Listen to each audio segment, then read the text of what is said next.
I will too, because I did a really good job last year. Oh, yeah. Oh, yeah. Yeah, exactly. Yeah. Now we're good. I am planning on widening the doorway just so you can get your ass in here. Horse ass.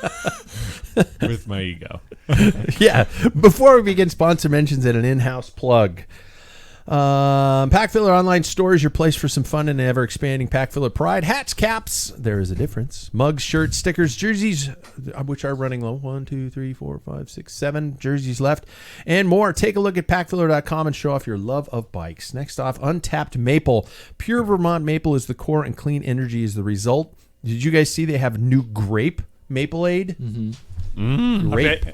I bet our friend Brent Soderbergh. Yeah, he's I'm sponsored gonna try that. I'm gonna try the grape. I have to admit, I've tried the not the maple aid, just the gels. Thank you, and stuff like that. And those waffles are brilliant. If it's anything like their other offerings, stand by taste buds. They also posted a brilliant homemade granola recipe the other day that actually looks really brilliant. You use some of the syrup and anyway, it looks good. Use the simple, pure stuff and works perfectly. Use the link at Pack Filler and Giro. That's right, the pioneers in modern helmet design, along with brilliant offerings in footwear, accessories, and much more.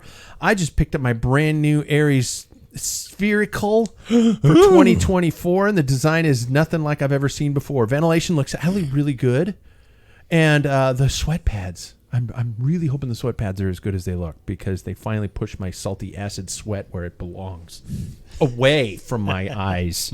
I can't wait. Be sure to check them out at Giro.com, and when they ask you who sent you, tell them the Pack Filler. Now let's go play bike, shall we? Okay. Oh, I'm going to be sighing a lot today. Yeah. A lot. Well, folks, have you ever just had one of those weeks? Let's just say I've had one of those weeks. More to come. Regardless of the chaos, we are here in the Rim Break Bar, and it's time for the longest running cycling podcast. I got to say something other than running, because it makes it sound like running/cycling podcast, and we are definitely not that. It is time for the Pack Filler. I'm Pat Bulger.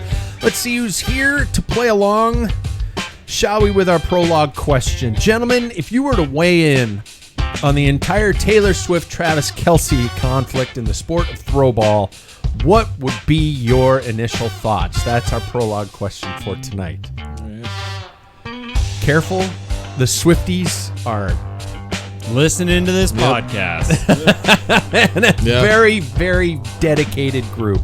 First off, he is planning on tonight's shows being great, but hell, there's always next year. Yeah. Mr. Paul Main, how are you? Doing well, thank you. Talk to me about your opinions of Taylor Swift watching a football game. Who? No. It is a psyop. Oh! You know what I'm talking about. Yeah. She's going. This is all a hoax. She's not going to get married. This is so that they can influence everybody to vote for Biden. Yep. It's an election interference. That's what That's what it is. people are claiming. They're saying. Oh, God. That's just so sad. Oh, it is. So I had sad. some conspiracy theorists today talking stories about this, and I was like, About Taylor Swift? oh, yeah. Really? Yeah. Well, then he's... about this thing. Did he Yeah. believes Yeah. it? Well, not just that, but there was another one that, like, yeah, she's had, like, abortions, and that's why she's now with Travis, to, like, try to, like, cover it as being, like, they're in a relationship. And I'm like, when did you ever, like, bring... I'm like, Where do these you things get are this so... stuff? Oh, God. I was, like, looking at him like, where are you getting any of this? Well, like, Sam Waples is here, and there's your introduction, so go ahead. I think that my reaction is just, who the cares? Like, yeah, God, it she's just watching a pisses. football It's game, a man. football game. It's Yeah. another person watching a football game. Who cares? And you'd think that, it's like, I'm pissed off, she's ruining the NFL, blah, blah, blah, blah, blah. It's like, hey, I thought you left after Colin Kaepernick took a knee. I thought you were gone. Yeah. Why are you back now? Yeah. Yeah, it blows my mind that people are that bothered by this. But Yeah. It's insanity. Fourth, David, I was going to say he's planning on tonight's show being great, but only if there's free beer. Or if he's planning on tonight's show being great, if the rest of us assholes give him a chance to talk. Mr. Jackson Bolger. Hello. My thought on it all is that it's not really as big a deal as a bunch of straight guys are making it seem. But because I was talking to my wife about it the other day. We watched both the playoff games this last weekend, and she was shown 25 seconds of the entire game. That's like a 3-hour game. Yeah. She's shown for 25 seconds of it all. And people are saying, like, what an L for America. Like, Lamar really choked it because Taylor was in the house. It's like, no. Lamar just had a really bad game, and, like, it would just what it was. It wasn't like Taylor's ruining the NFL. Like, so what, your wife watches now? Oh, no. You got to say hi to her. Like, it's not a big a deal. You know, I will say that, like, the morning news show, my wife always turns on the Today Show in the morning, and they're making almost an uncomfortable story about it. They're like going, well, the flights are going to be, is she going to make it to the game? This, and they've named the flights after Kelsey's jersey, and the return flight is her 1989. Yeah, something like that. And I'm just like going, okay, you guys need to shut the fuck up. The rest of it, it's like, I don't know Taylor Swift from the hole in the ground, but she seems like she's just kind of there enjoying the game. She writes good music, and she likes his company, and he likes her company. I mean, you don't get pissed about anybody else being there. Yeah, who about like all the other spouses that are there? Nobody's bringing up any of that. And there's plenty of other celebrities that are married to these football players. Yeah. One thing that was kind of cool that she did was she like was celebrating with him after they won the I think it was NFC championship. And they it was AFC, excuse me, AFC championship. And she was like she said, oh, like, great job and everything. And then she's like, let's go find your brother. Like, instantly she's like, Jason's right behind us. Yeah. She like brought Travis to him. That was super cool. She backed out of the way too when they were talking. Yeah. That guy's a legend. Yeah. I want to meet him. He's a man of the people. Who's he voting for? Yeah. I think that's the thing. It's just like she could say, hey, I'm going to vote for candidate A, and all of her fans are like, we're going to, that's not a bad idea, or they might take advice, or, I'm not saying they're all mindless robots wearing red hats or anything like that, but they're all going to vote a specific way, and so they're scared about that. I don't even know why it has to be a political thing. It's just Taylor Swift and Travis Kelce dating each other. But it's just like all of these weird, far-fetched conspiracy theories. Like, where does this come from? Our society people. Our society idolizes celebrities. Get on a bike and ride. You don't have the energy to think like that. You just do something other than sit in front of a computer and dream up things. Yeah. Mm-hmm. So before we get to all my bullshit, how was everybody else's week in terms of cycling? We had a warm stretch, really warm stretch. Yep. Anybody get outside? No. Not a single one of us. I thought about it. You saw my text. I mean, I had, the bike that I got from you just Jack. randomly have bikes in parts just so you can go downstairs and take a picture of them when you don't want to ride? No, it was like, crap, I could see the weather changing. And it even said, like, today was supposed to be a good day, and it really wasn't that good of a day. Mm-hmm. And I got bogged down with family obligations anyway. But so I was sitting here thinking Saturday, I need to put this together. And I kind of procrastinated and thought, I'll do it tomorrow. And then I stepped outside to let Flanders take a wee. And I went, oh, shit, I got to go get this bike together. Yeah. And it was a little more complicated than I thought. Or I knew it. As soon as I saw it, I thought, oh, it's in a bad situation. Oh, shit. Oh. But, I got it up and running for the next good weather. Yeah. But, I wish it would have been outside. It was 55 degrees. Mm-hmm. Yeah. How did everybody else's workout week go? I'm in the thick of home reno. Oh. And so I redid all the plumbing in my house on Wednesday. Or no, that was Tuesday. I was after the podcast. I went home. I finished at 4 a.m. Woke up, went to work. And I did another 2 a.m. morning on like Thursday night or something. So that's been in the way of biking, but I have still been hitting my 3 rides a week. Yeah. But I want to get all this out of the way because the cycling season is upon us. I leave in a month to go to Maui for 12 days. With your bike. With my bike. Yeah. Don't hit a guardrail. Don't pull a Chloe. Yeah. Or a Sam. Yeah. Yeah. Or a Sam. Or Karsten did it on his arm, too. Yeah. Ripped the flesh back. That was gross. Jackson, how'd your week go? It was good. Just kind of sticking with what I have been doing the entire time. It's one of those times where it's funny because it feels like all the indoor rides are hard, but you see yourself making improvements in certain areas, which I guess is like, it's good all around. But, it's getting to that time of year where now you start to see the 40s and like you think, oh, I could probably handle 40s. And so I'm slowly but surely kind of gearing up to get ready for outdoor weather riding. Are we all past the phase where if it's raining outside, we still go ride? At my age. Yeah. If it's not sunny, I am not going to be out there. Overcast racing, today, but if it's drizzling, I think if it depends on the time of year. Now it's like there's a potential that if it's raining now, we're on the cusp that temperatures can drop sway. And we were on a long ride. Remember, my hands froze up. That was horrible. It went from like 39 degrees to like 31 and just a matter of seconds. It got horrible. That was a bad day. Yeah. So, I mean, I've gotten to a point now, especially after living in Portland, where like it's not worth it to me anymore. My wife, who's training for a half marathon, which I like, she's super motivated, and I think that's super cool. But she went out and she ran in the rain this last weekend just because she was like itching to get outside, and I was like, honestly, like big up to you for that, because there's no chance that I would go out there and ride right now. No.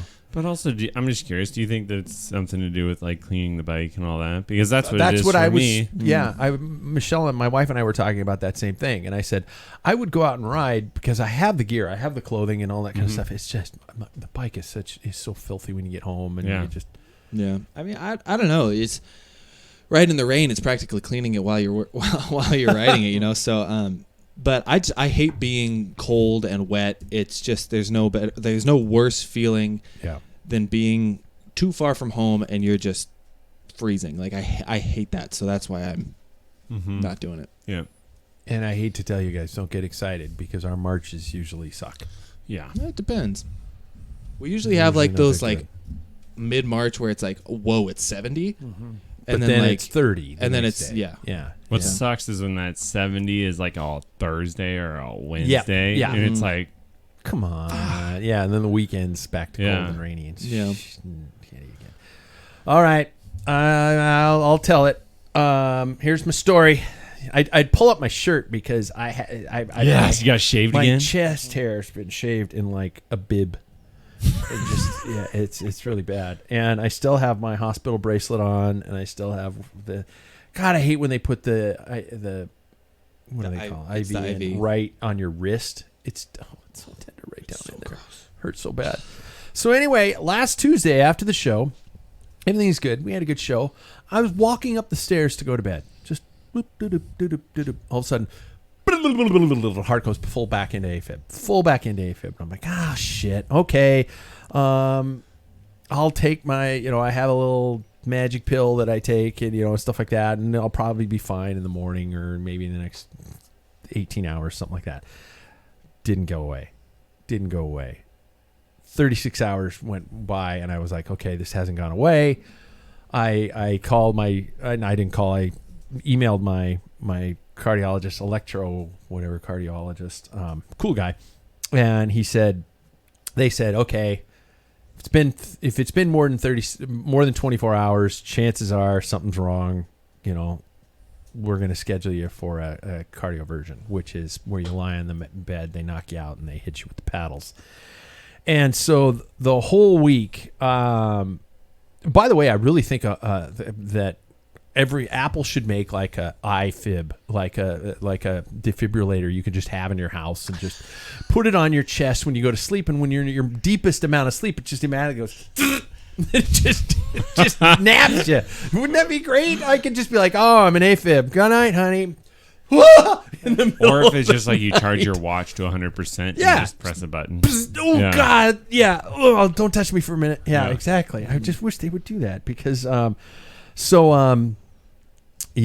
whole week I'm in AFib, which means I haven't ridden once, because when I'm in that state, you're working at maybe 30%. I mean, a flight of stairs, you got to wait halfway up. It just sucks ass. And so what was I going to say? Oh, yeah, I'm a little out of it too, by the way, because they knocked me out completely today, and I'm not drinking alcohol, so don't at me if you're looking at this is NA stuff. And then on top of it, on Friday, I'm working in the theater, getting things ready, and I'm hanging this new projector we have, and so my arms are over my head for like 2 hours kind of a thing, and I'm installing this thing and all this kind of stuff, and my shoulders were a little sore, and I got home that night, and in the middle of the night, the pain was so bad I couldn't sleep. I mean, just like throbbing pain in my left shoulder, and I'm going, hey, heart problems, left shoulder. That's not a good mix. But wow, it's like an axe in the back of between my shoulder blades. What is this? Probably not related. Yeah. No, I'm okay. And so I made it through. I got up the next day, had to go back and work again on stuff. And by that time that night, I was cooking dinner. I was rolling enchiladas, basically with one arm resting on something and just kind of doing them.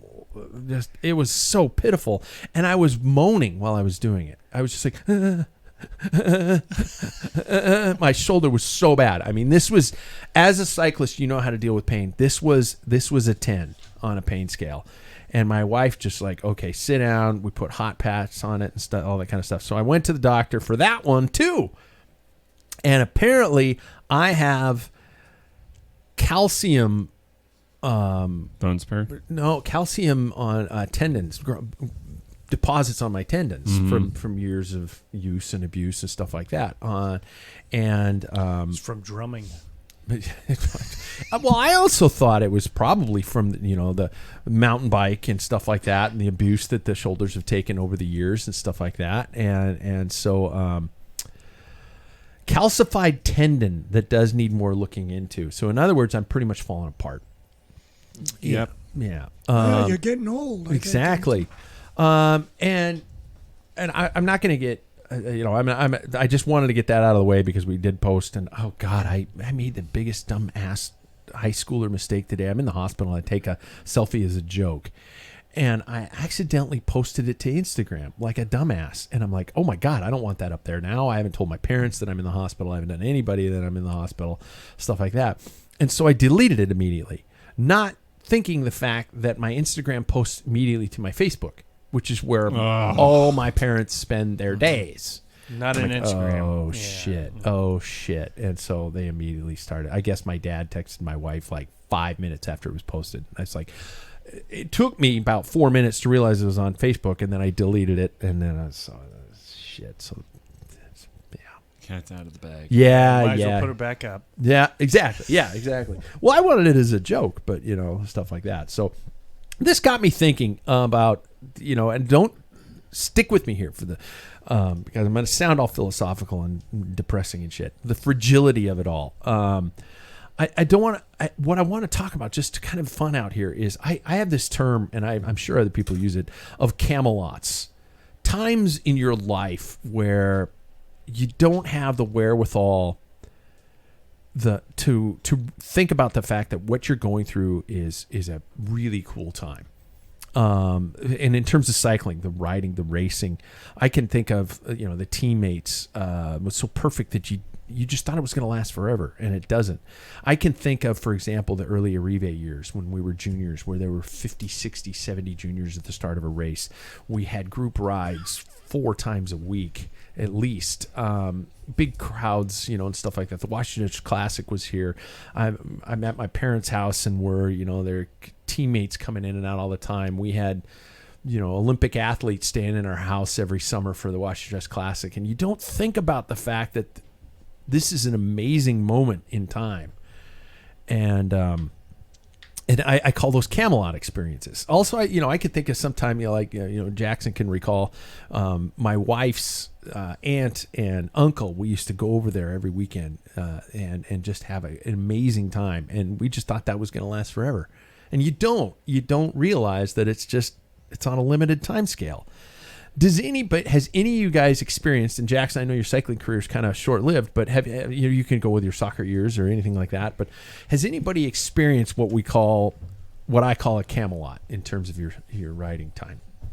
Teammates, era, something like that? Western cycling. It was amazing. Yeah. What made it so? The teammates. It was just the climate of it. It was everybody loaded up in a car. I'm sure it was just like what you guys had back in the day. Yeah. The whole team loaded up in the car. We went to wherever the race was that weekend. You raced Saturday, Sunday, and went home. We traded during the week, and it was awesome.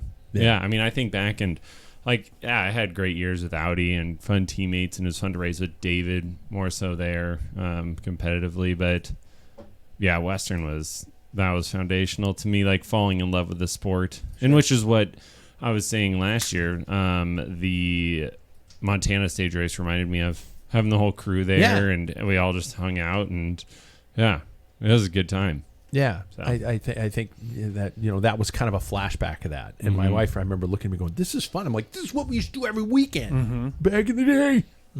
Jackson, do you have any experiences like that? I mean, if we're really being honest about it, soccer was never it. I get that. I love the sport, and it's something that I will always have within me. But it's never something that I think look back and think, God, those were like the times that I made the best friends, because I never did. But I think I guess just being honest about it. But it's funny because I feel like the only experience that I've had in sort of that Camelot experience is like what we've had so far and what's to come in the future. And I'm feeling really motivated towards like some sort of team this year. I really want to I don't think this falls on any of us, but I think that we all do it in a way. But I really want to like have that like team culture. I feel like this last year we had a really great time in like figuring out how one another wants to race, and I think that that's something that is sparking that lightning in a bottle a little bit. And I think that, I mean, that's where I go. I mean, it's funny too, because I feel like I live in a time. I was talking to my hairstylist. Listen to me, but you're so trendy. I know I am. That's what I call mine. I go to a hairstylist. Did you say that? Mine's pretty much a barber. Barber? Yeah. Really? Okay. Oh yeah. Well, I hairstylist, barber, whatever you call it. But that we live in that time where I think because of COVID, I think that I'm one of the generations that never really got to have that like reckless youth in a way.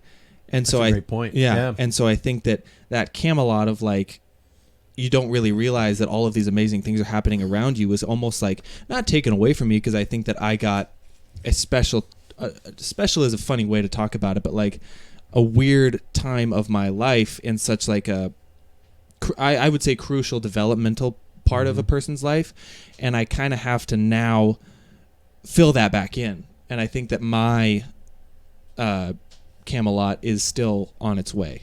Yeah. Does that make sense? No, absolutely. Yeah. Mm-hmm. And I keep thinking about the years in college that were taken away from you due to COVID were some of usually the goofiest years of college that you go through, your sophomore, junior, kind of senior years. Those are just like when everything,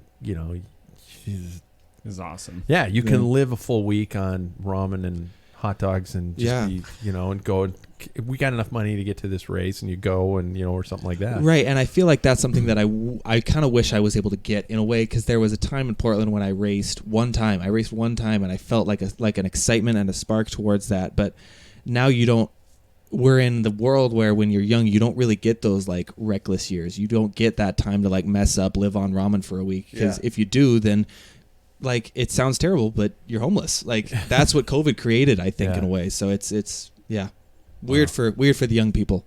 Yeah, we would bring these tubs with just white like Wonder Bread and cheap peanut butter and jelly, just tubs of it, and that would be our lunches. We had the Quaker Oats, but it was so sticky and thick. It was gross, and that was your breakfast, and then spaghetti for dinner every weekend. I had a teammate who'd go for a weekend race, Jim Franzen, Paul, on him, who he would go with a bag of those rolls from Great Harvest Bread Company that were like 1 pound hockey pucks each. Yeah. He'd take that and a jar of peanut butter, and that the dude would be was fast. He could fly. He it's used to just calories at that point. Yeah. Like he could beat people on a 1-speed cruiser, and I'm not joking. Yeah. Oh yeah, I love it. Lunatic. One guy. One day he just decided he was going to ride across the country, and he just left. Yeah. On his 1-speed cruiser. What a legend. He just last rode time away. I heard about him was probably 25 years ago. I asked Gino if he heard from him. He says, I think he's in Denver, and he has a burrito rickshaw that he rides around and sells burritos. Love it. Didn't he break his saddle at the Olympic trials in '84? And that was that stage. I mean, that went up the top of 5 Mile and dropped down. Oh, that was a tough. Yeah. No, I'm thinking of Taylor. Tom Taylor did that. It wasn't France. God, these are hilarious. Yeah. What was yours? The years where you went down to? Yeah, it was '89. I think because for me, when I made the decision not to go race in France, I just said I'm just going to enjoy and race locally and just no pressure. I mean, up to that point, you're just full gas and you're trying to get as much information, and you really become, kind of very selfish about, relationships. I mean, my grandmother turned 80. They had a big birthday party and said, I'm not going to do it. I'm going to go race. And, you miss parts of life when I got to do this. This is the time. And then when I made that decision. So 89, it was just like, God, this is fun. Just there's no pressure. I just race for the fun. And then 90 later that in January kind of launched when Borky and I and a couple other guys, Steve Clorty and Mike Meyerly, we went down and trained for a month, and they trained for 2 months. I had to come back for work. Yeah. A month and a half and down in Arizona. And that season I got on to Team Spokane, and it was like we had a huge team. We totally dominated. That was a good year, a very good year. I mean, and there's always something that ends it. Usually, it's just kind of a phasing away. Yeah, our team people just start died to after go that away. year. Yeah. And I can think of there's a guy who used to write here by the name of Bruce Hunt, and he used to constantly get us all to get excited about just a simple Saturday morning mountain bike ride. And this was at the kind of the true kind of birth of mountain biking, when it was all kind of coming in, and suspension was starting to show up, and it was starting to get better and better, and we would we'd start off with 3, 4, 5 people on a mountain bike ride, and then it would be even more and more and more, and then mountain bike racing really started to kick in. And that I've been fortunate enough to be through what I would label like 2 or 3 Camelots with my cycling career, and it's that was such an amazing time. My wife and I getting in the car with our dog and driving up to Silver Star in Canada and watching the World Cup finals, and some of the legends of mountain bike racing. We're just sitting on there on the side of a ski hill with our dog, and just watching John Tomac and Giuliano Furtado and Ned Overend and all these riders. And it was just like, you don't even think about it, And then Tinker. And Tinker, yeah, absolutely. Didn't you interview I've him? talked to Tinker. Yeah, I've talked to Ned too. Yes, I had Ned you on the have. show. John Tomac is impossible to get a hold of, but and Juliana is really hard to get a hold of too. But it's just and you don't, like I say, you don't expect them to end, and then they slowly just kind of disappear, and then you find yourself going, God, that was really cool back then, And so this whole lying in a hospital bed made me think, shit, it's all gonna end. Am I gonna have to get an e-bike? Because I don't want one. And I think I'm just interested because I did have that experience of racing every single weekend, having that crew that you traveled with, and it's such a rare thing in my generation that people have that. Because I think about, you don't have that, and so racing looks totally different for you.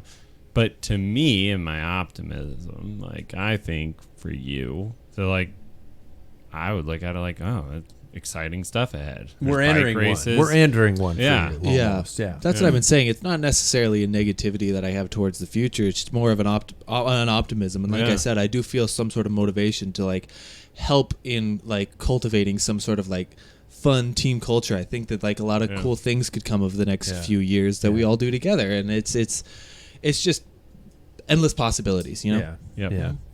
Well, speaking of times and changings and stuff like that, Paul brought up something to me of interest to the table this morning. It looks like this year's Strada Bianca is going to have more kilometers, 215K. Now, I want you to think about this. A 215-kilometer race with more gravel sectors, 15 sectors, and more dirt road sectors, more dirt road kilometers, 71 kilometers than ever before. So a really long race that is on gravel and dirt roads. Where are you going with this? I'm personally a huge fan of Strada Bianca. It is one of my, if not my favorite spring classics. And It's what world's gravel should be. Is the line between gravel and road getting more and more blurry as we go? Michelle and I last night before I went to bed were watching a thing on Unbound. And I was looking at some of the sectors they're on in Unbound, and they kind of look like some of the sectors that you see in Strada Bianca. Yeah. Mm-hmm. And then they're on road sections, and then they're off-road sections. So when does Strada Bianca become a gravel race? Never. Why? Because What makes a gravel race, and what makes a road race with dirt/gravel sections different? the history of it. That's Yeah. what makes it. But Strada's not that old. But it's older than How old is Unbound, you know? It started off as a Gran Fondo type thing, Yeah. and I think, I can look it up. I think like '96 or something, and then Yeah. it became a pro race. Like, Oh, I thought yeah. it was No. like 80s. No, it's a 70s. baby. It's one of the baby races. Yeah. Ah. But I think that it will never be considered a gravel race. That's truly what it is. But I'm interested to hear. 07. Yeah, I'm interested to hear What? So 2007 was in that. When it The became first a Strada UCI, Bianca. UCI race. Holy shit! And who won it? Fabian Cancellara. Yeah. Go ahead. So what He's makes what makes it a what would make it a monument? Typically it's history. First of all, it's been Of course. around for most of those have been around for over 100 years, but they were a monument before that anyway. Right, but isn't there a distance? Yeah, you have to be over I think it's approaching 250 kilometers. Oh, so I would be interested to see the 215. day that this would be considered a monument one of the days, because I think that a lot of people in their own personal minds classify it as one of those, and so I wonder if they're trying to inch towards that as because the popularity's there, the viewership is there. Yeah. It's just obviously the history is not quite there because it's so new and the distance. But I think it's a fun race. I don't know if there's necessarily a distinction that can really be made between gravel and a road race, but I don't know. Does there need to be? Just like Americana and country. Well, but those are different categorizations. But exactly, what's the point in doing it? They're both they both pretty much sound the same. Not some of the country I've been forced to listen to. But if we're really gonna categorize into tiny little pinholes, But okay, but we're running into these situations where, especially European gravel, where you're seeing like the Gravel World Championships, that looked a hell of a lot like Strada Bianca. And so are we going to need to? I know we don't need to, but for the sake of a podcast, should there be a delineation in terms of distance, in terms of percentage of gravel versus percentage of road, and things like that? How I feel about it is I feel like we need to make the distinction, however, between European and American versions of this one niche part of the sport. Because American gravel is such a different thing from the European. I think that European is a lot more tame, and American has sections of single track in it, and it's just not the same thing. The UCI is never going to capture that, as annoying as it is, that original essence of what it is. The spirit of gravel. Yeah, because it's just such a different thing. When you say that that Unbound and and Strada Bianca are the same, they are Unbound is much gnarlier than a Strada Bianca is, because you can't ride a road bike on these Kansas roads. It's that flint. Yeah. It's that flint gravel that's going to shred a tire you move wrong on at all. But it's the white Sterrato roads in Italy that you can pretty much drive a car on and not tell the difference. It is a very strong delineation between the two. Yeah, it's just in Europe they just don't have the barbaric roads or trails that we have. Yeah. As a general rule, to hook up a race, other than doing a loop, a little, I think on this matter, I think gravel is at the stage where it becomes, on some promoters, a gimmick. It's getting gimmicky. Yeah, Sure. I agree. And that's my concern about this. The gravel sections start pretty early on this, and one of the things that makes to me, like Paris-Roubaix or even Flanders, that it's getting to those sectors becomes as big a part of the race is the sectors themselves. So you start seeing everybody setting up teams getting into it. But if you're running constant gravel, if it was constantly Paris-Roubaix, Pavé, that would be a boring race. It really would not be a good. People would be flatting, and it's kind of like the attrition of an all Pavé race. Well, they'd have to shorten it for insane. sure. Insane. Yeah.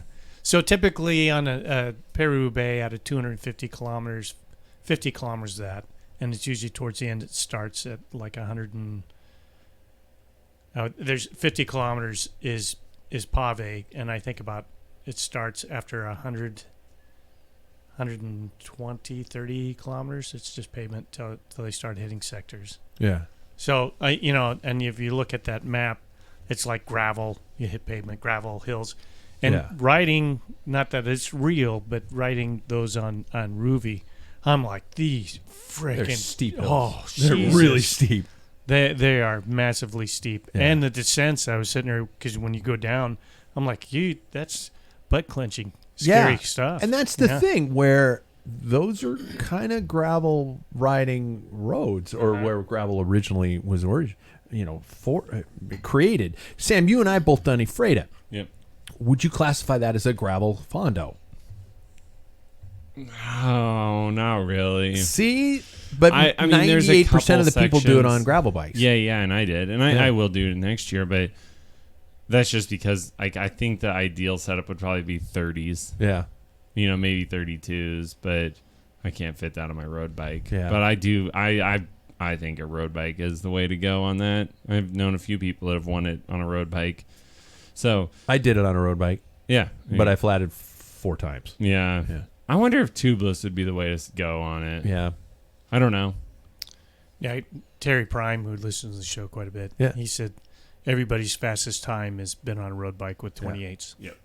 That's the answer. It's just, you go down that one descent. And that's the thing about a road bike. Like, I remember doing Rendezvous Plus and some of those back Thank rollers. you for bringing that up. I was going to, the back rollers you're going, I remember doing 35 on those. And I am just like praying to the Lord that my wheel sticks. Yeah. And because, like, you're just, the front wheel's going everywhere. And it's just like, just please keep going straight. Paul, describe that race, and you might even know the kind of distances of gravel and dirt roads versus paved. Yeah, it's about on each lap. There's six miles of gravel, and I think there's 18 miles of. So it's about 1/3 of it's an 18-mile lap. 6 of it is gravel, and then 12 on these laps. Tame-ish gravel. Yeah, it is. It depends on the type of year. Every once in a while, they'll grade and gravel. There was one year where the week before I went and did a recon, and it was that descent that you go. I mean, I was totally thinking I'm gonna die. Yeah. Because I was thinking I'm gonna find, because usually cars packed down. You can find, like, in the middle of the road. There's usually, it's pushed aside from traffic from both directions. There was nothing. It was freshly graveled. I tell you, my butt cheeks slammed, so it sounded like Thor. So what was the total mileage of a lap? I think it's 18 miles. And gravel was? 6 miles of that 6 miles. So you're under half. Mm-hmm. A third. Yeah. Third, yeah. And it's, again, that I've won it 3 times, and I won 2 times on 23s. Jesus. So 23C. Yeah. No. Uh-huh. I mean, that's when it came out, was 2011. Yeah. And I had tubulars, so that's. It just gets me starting to, I know that it's okay to classify a gravel race as something that could be classified as a road race and vice versa. But we have these categories now. So, just because people show up with a gravel bike, it doesn't necessarily classify it as a gravel race. I think the difference in terms of what we between see over here. A gravel race and a road race, though, are truly the categories. Like, if you're a Cat 4, if it's registered as a Cat 1, 2, 3, 4, 5, whatever race, it's a road race. More of that mass start feel. Yeah, if it's a mass start, though, like it's a fondo, that's a gravel race. I think that one thing that also makes these type of races so entertaining, a Strada Bianca or Rendezvous Plus, is that the underbiking of it all is what. And when I say underbiking, No, you didn't bring the correct bike for that day. You didn't bring like enough gear for it. It feels kind of sketchy and a little dangerous. The underbiking of it all is what makes it so entertaining.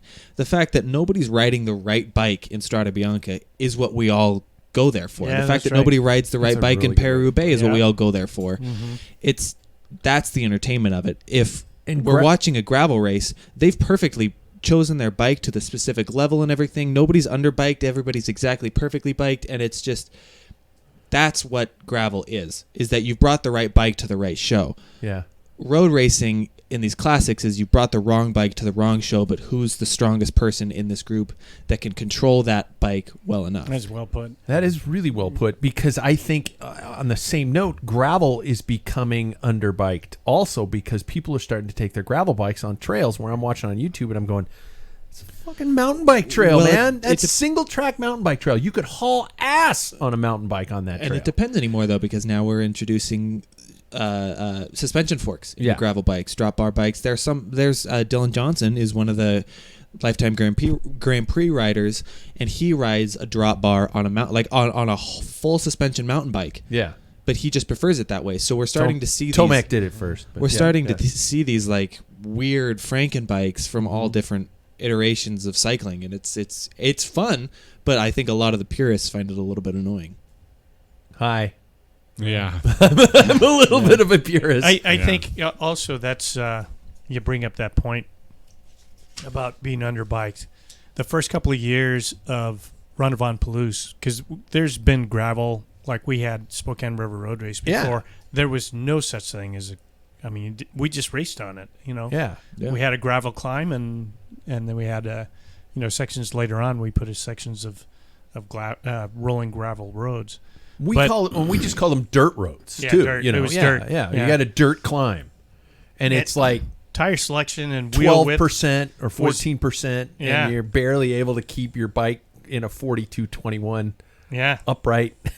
42, 21, 20. Some people ran 24s for the wimps. Yeah, Like went up Charles on a dirt road. it was horrible. Yeah, Yeah. it was horrible. Yeah. But I remember the first couple of years of Ronde van Palouse, people were bringing their cross bikes.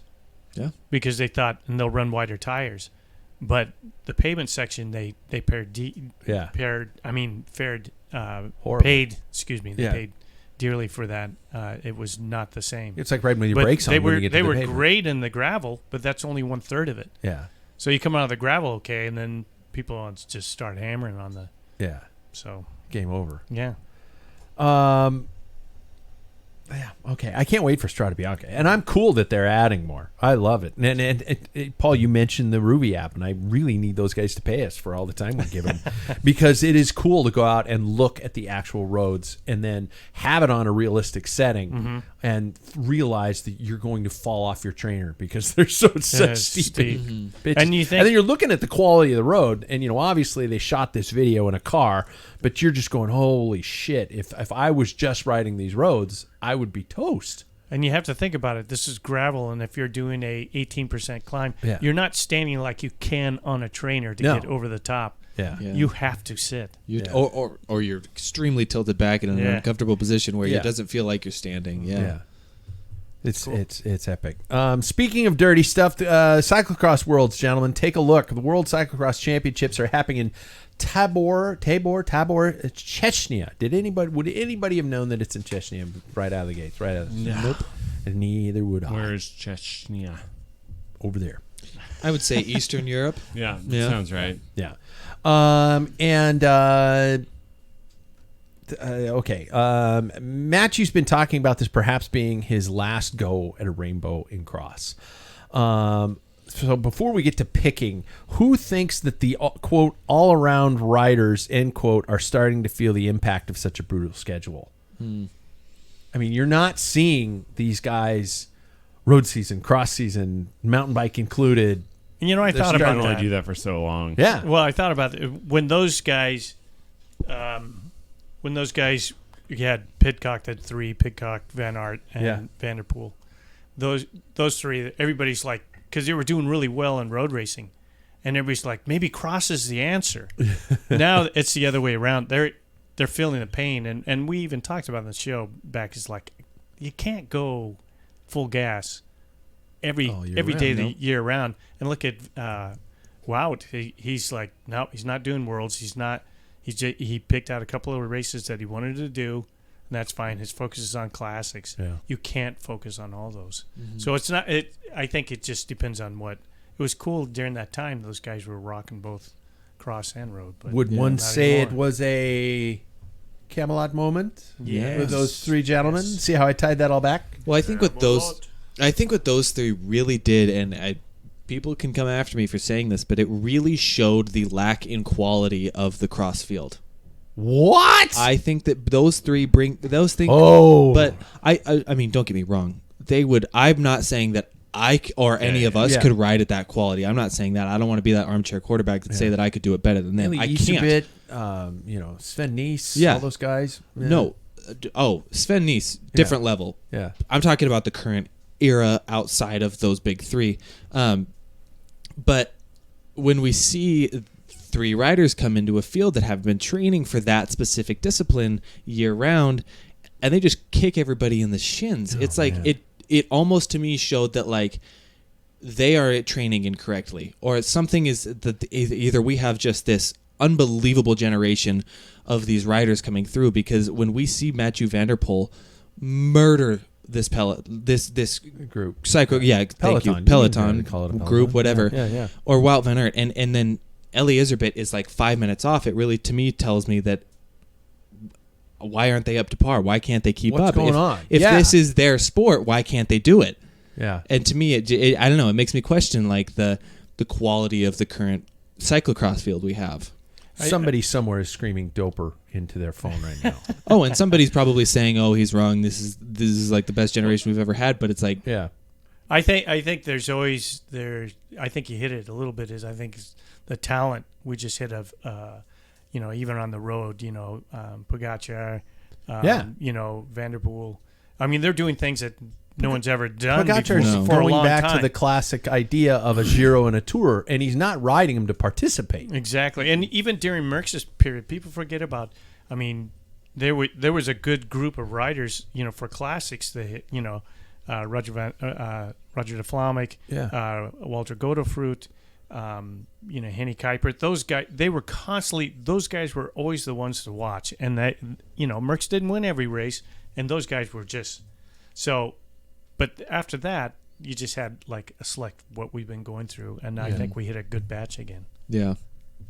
And Mathieu van der Poel's been even mentioning that there's a very strong chance that his mountain bike aspirations are going to go to the side, because he's talking about the fact that obviously there's one that's a cash cow for him, and there's one that's going to be the big career move for him. And, I think him winning Worlds this year opened up his eyes massively to how legendary he can be. It would be almost sad if he wins Worlds this weekend and doesn't race the cyclocross season really next year. Mm-hmm. It was kind of like when what's his name, the Russian guy won the Olympic gold and then disappeared. What's his name? Who's in charge of Astana? Alexander Vinokourov. Yeah, I was thinking Abdujaparov. Mm-hmm. That's before that. Well, he had a big nasty femur break in a crash. That's what kind of put him down a little bit. He did come back, but that was it. Yeah.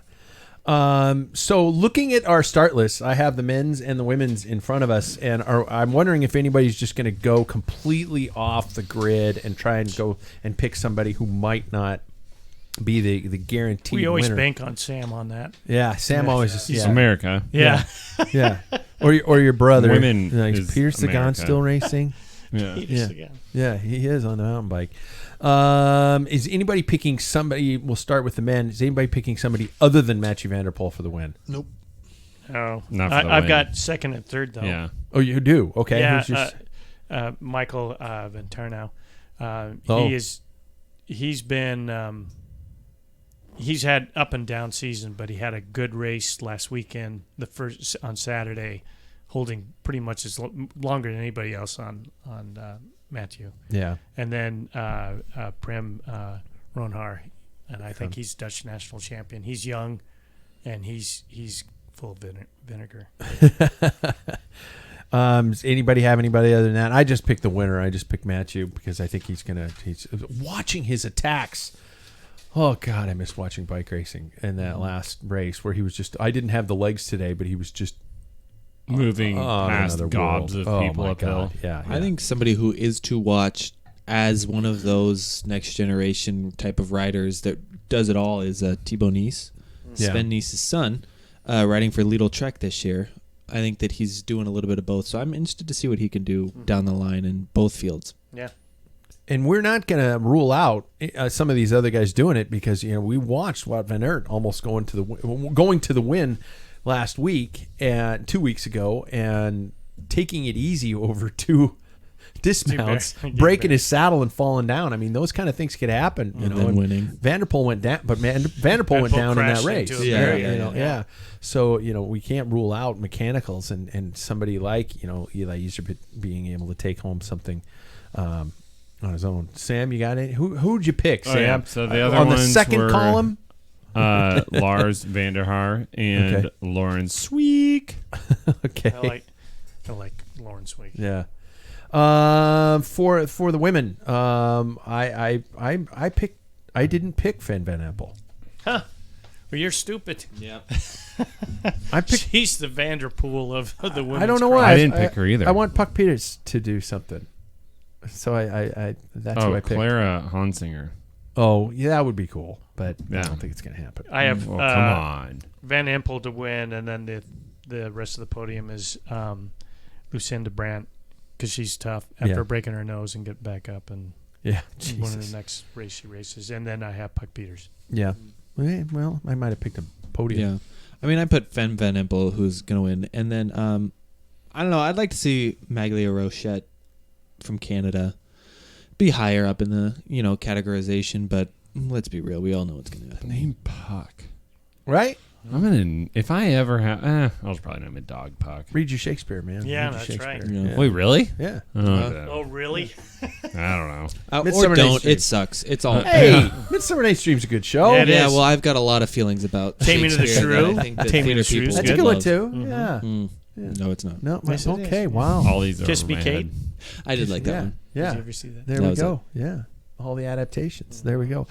Let's jump to tonight's segments. I guess I could just play one bumper to take us into all of the segments tonight because we've got 3. We're first going to start off with Fit Tips with Bike Fit Sam and Ambassador Cycling. Get to ambassadorcycling.com. Book a meeting, and you're going to feel better in the long run, I promise. They're picking up. They are? Fun. Yep. I've Good. had, 'Tis the season. I don't know, 4 this week or was this today, Tuesday? Something like that. Anyway, but yeah. What's your question? Well, a friend of mine wants me to ask you about shoulders and wrists. And this actually made me think because a long time ago I had an old friend, grade school friend that I grew up with, and who played football, high school football all the way through, and he actually played a little bit in college. And he did so much damage to his wrists that he wanted to get into cycling, but he could not ride a drop bar bike because his wrists were just absolutely Shot. just no tendon left, basically just bone on bone. And and with this thing that I'm going through with these calcified tendons, I keep thinking of people with stiff shoulders, with repaired rotator cuff kind of things like that. Is there a way to accommodate for those types of things? Because usually, I think about a bike fit being, this is your bike, this is how you're supposed to be most comfortable and most efficient. And if you start tweaking stuff based to accommodate for something like an injury, you're either becoming less efficient or you're compensating to another part of your body that you're eventually going to injure. How far off am I here? No, you are spot on. But like for instance, I have bad back, and so I have to have my hips more open. And how you do that is you move your seat forward. So I am out of the norm for that, but those are the things that we do to accommodate injuries, and that's what's cool about Bike Fit is that we take into account the injuries that you have had through whatever you're living, Yeah. and we adjust the bike around that. So for a shoulder injury for your friend, I would do like I'm not putting mountain bike bars on my road bike. I mean, he's not. yeah, he's not. Yeah. But but just like sliding the seat a little bit further back, right? That's going to transfer weight more onto the back, the pedals, into the saddle, and then less into the hands. There should be less in the hands anyway, but that would be one way that I would favor it. And then maybe raising up the stem like 5 millimeters. And because a lot of doesn't people take are much. immediately going to think, oh, I have bad shoulders. I just need to put extra bar tape or a shock absorbing Spin stem. coat gel Yeah, pad. all that No. kind of stuff. They just think padding is the solution. Yeah, but honestly, I would also say that like bike fit isn't going to make the biggest difference for it. It's probably going to be like stretching, and PT is going to be the biggest one for shoulders and knees. Would probably be like the two things that would be like, yeah, that's going to be easily fixed with PT over bike fit. Over a position. I got a Yeah. question. So you move the seat back. Does Yep. that change to the seat height? It does, yeah. So then if you better go get a fit. Yeah, It's yeah. not just a matter of pushing it back. No, and a good rule of thumb. I mean, just if we're keeping it simple, 'cause that's my motto: keep it simple, stupid. Yeah. But if you move it back 1 centimeter, just to keep it math easy, go down 1 centimeter, just 1-to-1 ratio. And it depends on the seat angle, all that. But if you follow that, you're not going to make things worse or bad. Yeah. So slow increments. Yeah. Move it back a little bit, And down a little bit. and then and then if it back still a little doesn't bit. work, back. Yeah. Yep. Just keep inching down. And this is not, hey, I have a fondo tomorrow. You start effing No. with this. Don't do it the Yeah. day before your race. Yeah. Oh, man. I had an Ironman person come in last year, and I was like, So you can stop right there. But no, keep yeah, going. right? Yeah, But, yeah. I mean, they were just like, yeah, I'm doing Ironman next week. I'm like, Wrong time. Yeah. what? Yeah. Like, what are you talking about? You're doing Ironman next week. Why didn't you do this, like, Ridiculous. 3 8 months ago? Yeah. Yeah. Oh, 3 I could have dealt with. Yeah. But it's just like, so it's, do your Hail Marys and pray for the best. I Oh guess. my God. Yeah. That's like changing your diet, right? Oh, God, yeah. I'm going to Yeah. try this new stuff. And you know what, though? Like, people are guilty of that. Like, we can all think of it like, well, day of, I'm going to need this extra. It's like, well, have you been using that in your training? Yeah. No. Don't do it. Yeah. Yeah. Yeah. But, I'm going to take this gel because it has more energy in it than typical. And it's like, Rejection your body. yeah. I mean, I think anybody who's raced long enough has made that mistake. I know I have. Or even worse, if you're at a race and this food, there's a Yes. sponsor of a food or a liquid beverage that you just like, It's going, Never free. tried before. Yeah. Yeah. That didn't happen to you at Belgian Waffle. That was just fatigue and everything like that made you sick at the end, right? Yeah. You didn't eat anything out of the normal No. on that. No. I think I did. I was like taking those salt tabs or something like that. Just going, just give me whatever you have. Yeah. I just need anything. If somebody would have handed me a handful of meth, I probably would have chewed it down. I would just been like, hey, what are the calories? Start tweaking. Yeah, exactly. I do feel better. Yeah. Wow, it Watch works. me dance. Okay, thanks, man. Next, we're going to go with Changing Times with Paul Main, one of our newest segments and things like that. We get it, and it isn't just a grumpy old man talking about how he used to be better. I try than not others. to, But know, it's like, kinda. it's easy. Yeah. Yeah. So the one thing I want to talk about is shifting. Like I mentioned before, I was trying to get my winter bike or the bike that I slapped together. And it's When the weather some of got that- well. Yeah, right before the weather got really good. Yeah. And I missed it. But I think a little bit of cockiness that I can slap this thing together, and in the group that I have, it's a SRAM red. So you have the shifters on we integrated shifter and brake levers, and I thought back like I could have put this thing together like probably within 2 hours of my original bike. Yeah. It was so simple. It was quiet. And then so I started thinking about shifting. So I did a little research. And what really changed, basically, the derailleur, and it was all friction shifting.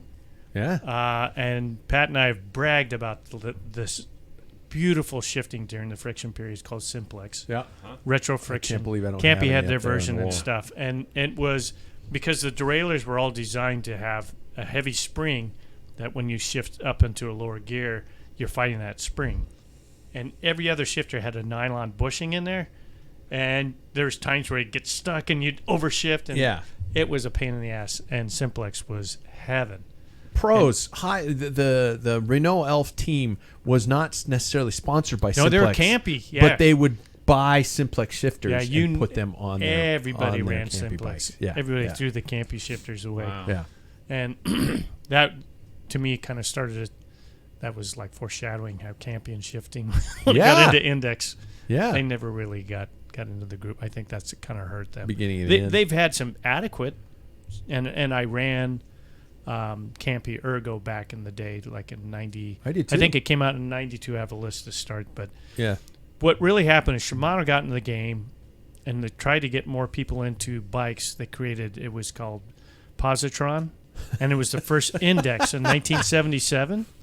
And it was, but you had to have 2 cables to do that, to move the derailleur. Oh my god. Yeah. And it was really bizarre. So in the 80s, they started doing SIS, which is Shimano Index System. Yeah. And that, I remember thinking, this is the dumbest thing in the world. I mean, because I had retro friction. I never missed a shift. I never overshifted. If you ride enough, friction was fine. You really didn't need Index. And you could hear somebody in the back going, click. And to me, it was like the sign of a beginner. You don't even know how to shift. You got to have, it's like an automatic transmission. You don't even have to know how to ride a stick, drive a stick.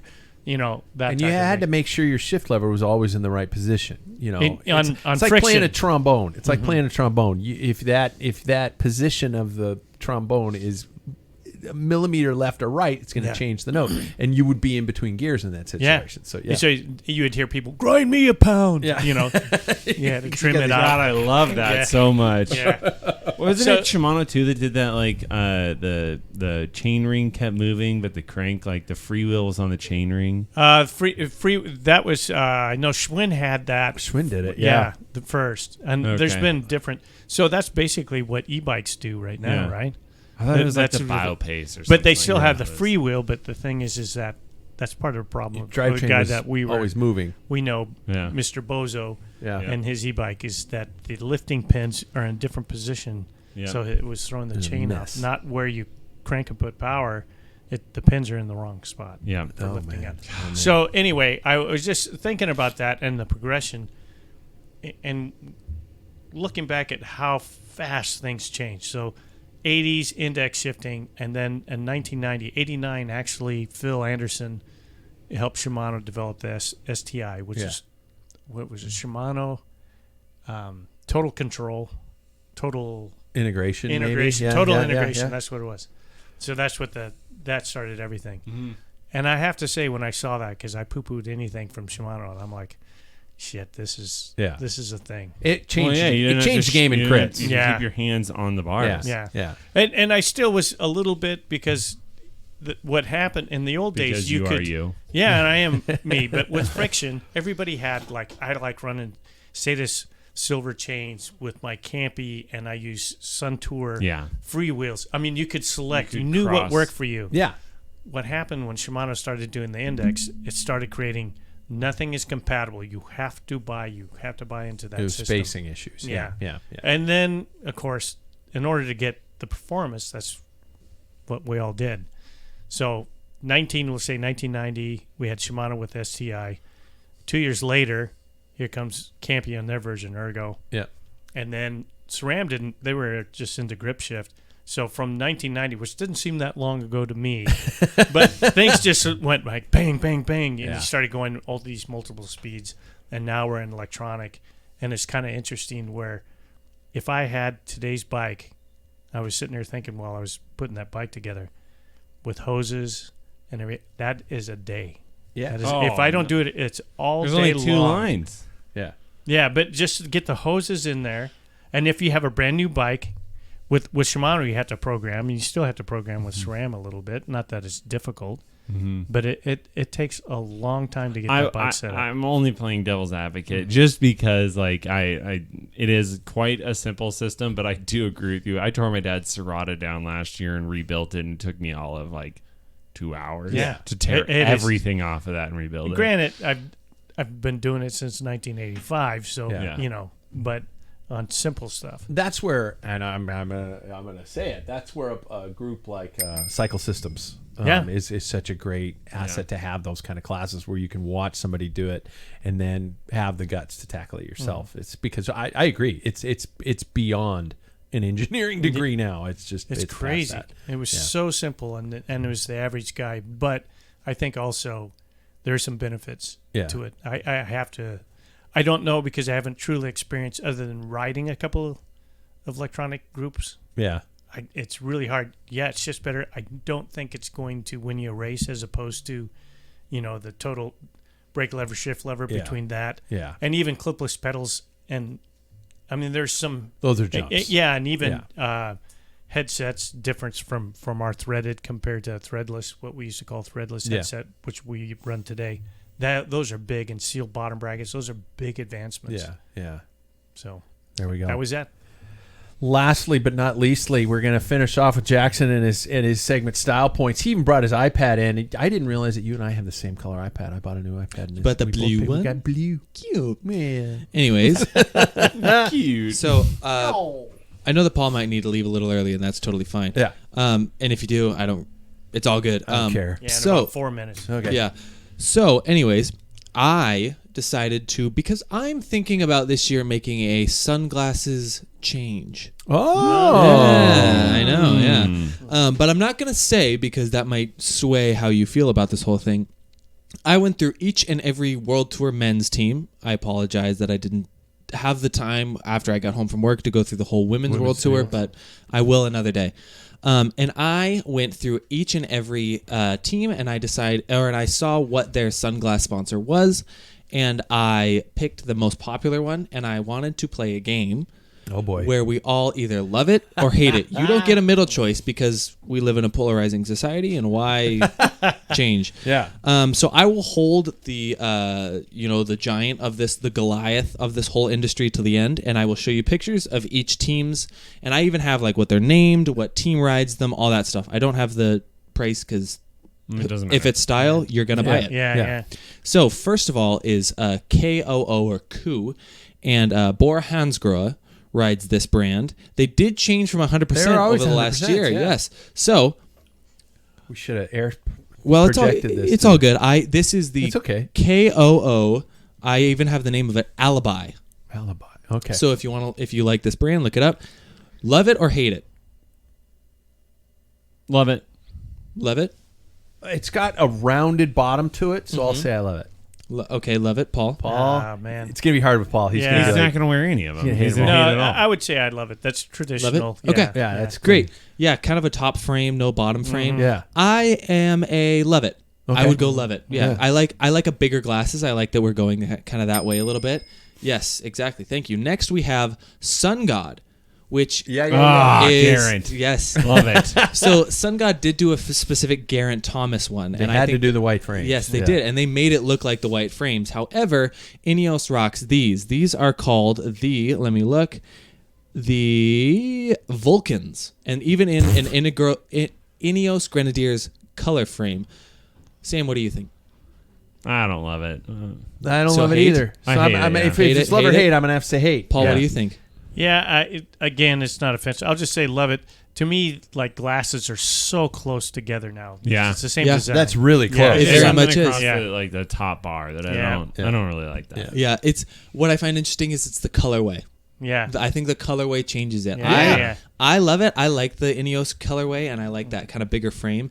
Next, we have 100%, which I rode for a bunch of years. Great pair of glasses. Stay on your face the whole time. Don't have to worry about anything. But the teams that ride it now are Lidl Trek, Total Energies, and Movistar, which I forgot about. Yeah. So are teams sponsored by sunglasses Yeah, nowadays? cases, Because they used yeah. to just be Used the to be athlete. individual. Yeah, Yeah, think because it's a lot more team-oriented. like I said, I went Yeah. through each and every World Tour team, and each of them have a specific eyewear sponsor. These are the 100%. These are the Lidl Trek colorway. So they are kind of a. I think hate it's it. the color. So Paul hates it. I hate the where they take the nose piece down underneath the Do ya? lens. Yeah, I don't like that. Okay, these are the Speed Crafts for those of you that want to know. I love it. Pat loves it. Sam, what do you I think? love it. I also love it. These are some of my favorite World Tour glasses. Yeah.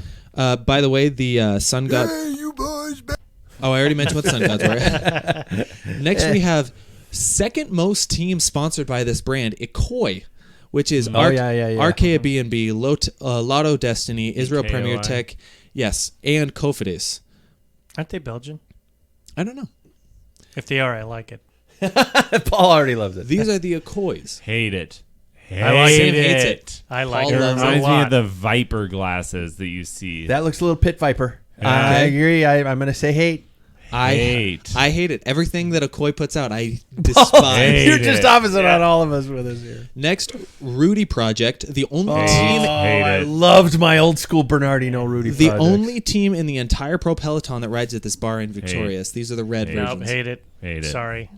You look like a stormtrooper. Oh, I can't go in hate it. between. Yeah, it's too square. I'm going to have to say hate hate. it. I hate it too. It's 7:20, by the way. Do you need Yeah, one more because Okay. this is fun. Next we have. They're going to start the game without me. Yeah. So, Next they have Age Duzer, which I find very weird that they are only sponsored by Van Riesel everything. These are the Van Riesels. Oh. nope. I have to stick to what I said last time. I hate it. I hate hate it, it hate too. I don't Yeah. like it when it comes out below the Yeah. top. Yeah. I And like it looks huge. Yeah. They look gigantic. By the way, the Rudy projects were called the Kellyon, the Van Riesels. I didn't have a name for it because the whole website It's was just Van French. Riesel. Oh, POC, only team in the Pro Peloton, EF. yeah. First, These are Hate. the you're gonna hate him. Hate it. Yeah, these are hate the it. Aspires. God, I wanted That's to something like I him. would do when I was building frames. I'd wear something like that. It's like safety The, goggles. the temples are so thick. Yeah. The temples Yeah, are that's so what I thick hate. they look like safety goggles. That actually, Yeah. I think style-wise, I like the thick I like the temple. Do piece. ya? Yeah, Yeah. but not for cycling. Yeah. I love them. I think they're Uh-huh. so cool. Next we have Julbo or Yublo or Yulbo is FDJs. These are called the frequencies. I will give my opinion before. I think these are the ugliest glasses in the entire rotation. No, I don't like it. No. I don't think they're the ugliest, but I do not like them. Don't hate them. I like them. I Yeah. love. I'm gonna say I love. How many more? We have 4 more. Oh, I gotta go. Okay. Paul's got to go.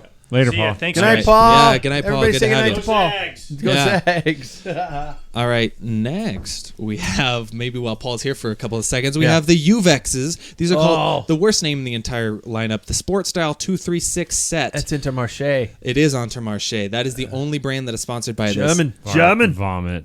No. Yeah, I don't like Yeah. the neon, and that's Paul their doesn't- deal. Paul And that's doesn't vomit Intermarché. It goes off everything. that color. I'm It's gonna have to tough. say I hate it. Yeah. Yeah, that bumps me out because I root See you, for- Paul. This is a brand I don't quite know how to pronounce, but it is Scion Sport, SCICON. You're right. The Aero Shade XL, Jayco Alula, and UAE are sponsored by this. I love. And Whoa. it might just be because I'm a Tade fan. That's a thick frame. It reminds me of Oakley Jawbones, and I mean, I think I have to make a decision. So I think That's a little too I have much to for me. say love, but I really wish that it had less on the bottom. It's a little too much for me. I'm gonna have to say. I can't say Yeah. I like, so I'm gonna have to say hate. Yeah, Tade rides one with like a winged frame, Yeah. like a frameless on Yeah. the bottom, but Yep. it's got like a wing to it. You guys, we all have to agree that cycling sunglasses should never be worn off the bike. 100%. Never. Okay. Yeah. Because they just, I was looking no at pun these glasses. intended. Those are really cool, but they would look absolutely horrific. Awful. Yeah. Awful. Even walking up to registration, I wouldn't put them on. Yeah. No. Yeah. Those are, I already said before, the Aero Shade XL. Next we have Scott.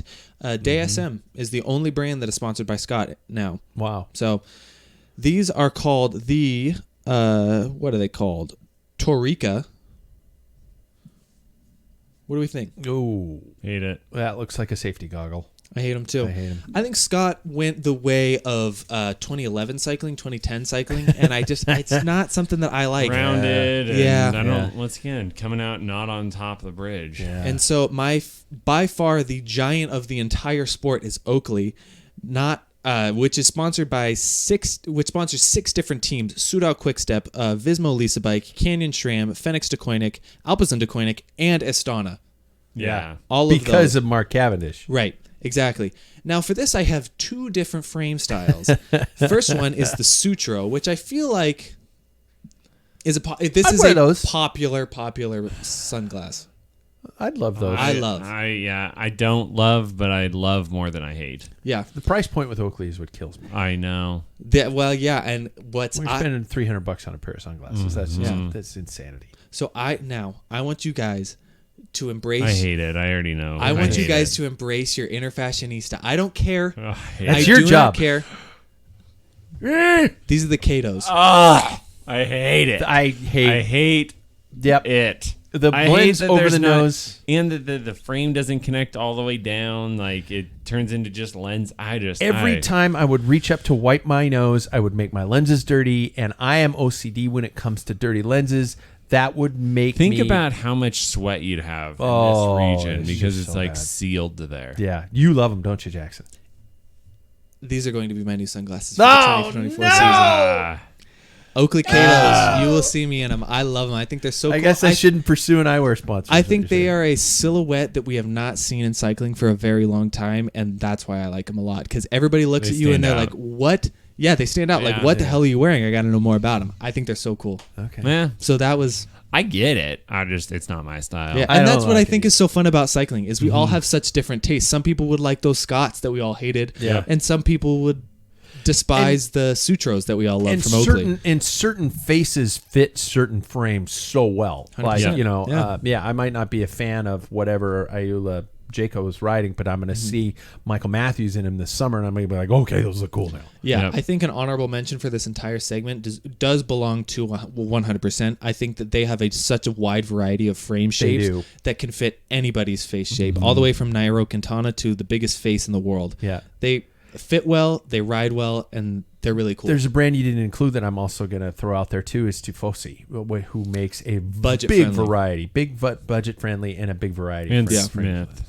Yeah, I've always rocked Smith in a long time. Yeah. I was thinking about Smith last year. Ajay Duzere rode Smith. They don't anymore, and so I was like I thought Smith was going to be on the World Tour this year, but yeah, you picked World Tour team glasses. Okay, that was a good segment, Jackson. That was nice. I appreciate that. I like that. I like that. All right, so taking us out. I am going to take us out.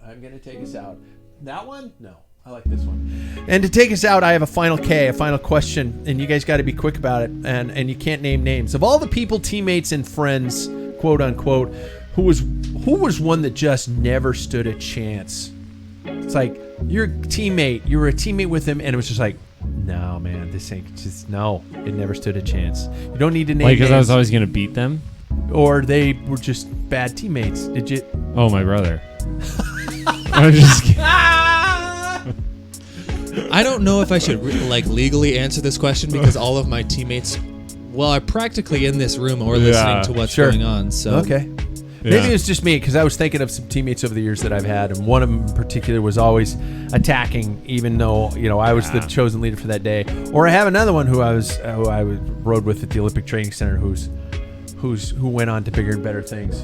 He was always half wheeling you because it was a dick measuring contest every time we rode, and I just hate those kind of people. I mean, I had those teammates too on the bigger squads. Yeah.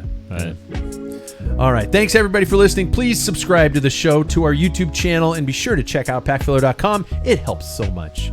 Thank you guys for being here. Thank you. We'll see you next week. I'm still alive. so